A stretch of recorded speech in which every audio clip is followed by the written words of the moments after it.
జడ్చర్ల నియోజకవర్గం రెడ్డిగూడ గ్రామంలో కాంగ్రెస్ ప్రభుత్వం ప్రతిష్టాత్మకంగా చేపట్టిన ఇందిరమ్మ ఇల్లు కార్యక్రమం ఎమ్మెల్యే జొనంపల్లి అనిరుద్ రెడ్డి ప్రారంభించారు. లబ్ధిదారురాలు రాణితో ఎమ్మెల్యే గారు మాట్లాడారు.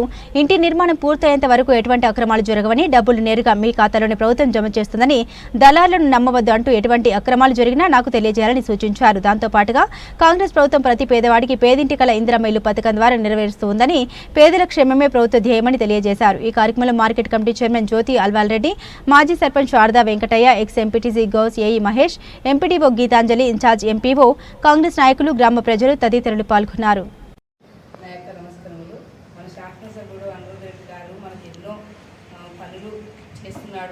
కాబట్టి ఓర్వలేకపోతున్నారు.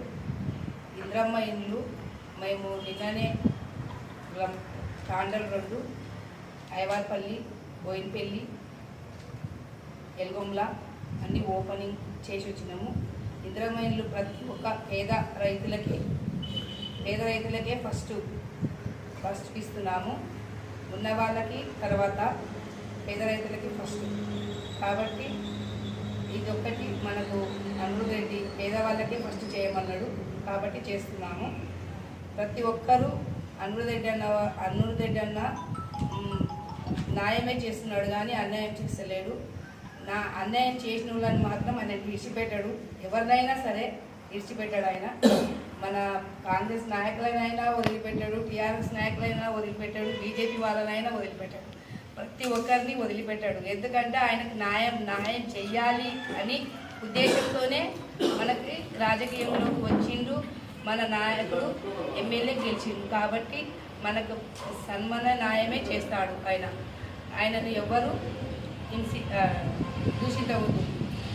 ప్రతి ఒక్కరూ ఇల్లు మేము ప్రతి మిర్జిల్ మండలం విలేజ్లు మొత్తం తిరిగినాం.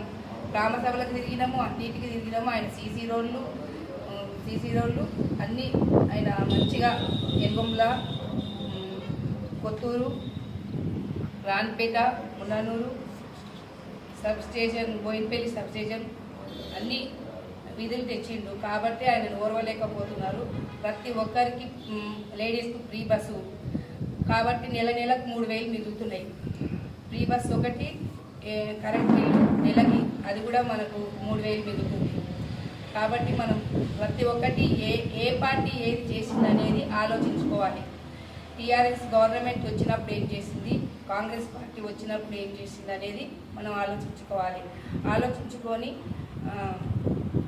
ఏ పార్టీ ఎలా చేస్తుంది అనేది మనం గ్రహించాలి. కాబట్టి అనిరుద్ రెడ్డి అన్నను ఎవరు నిందించవద్దు.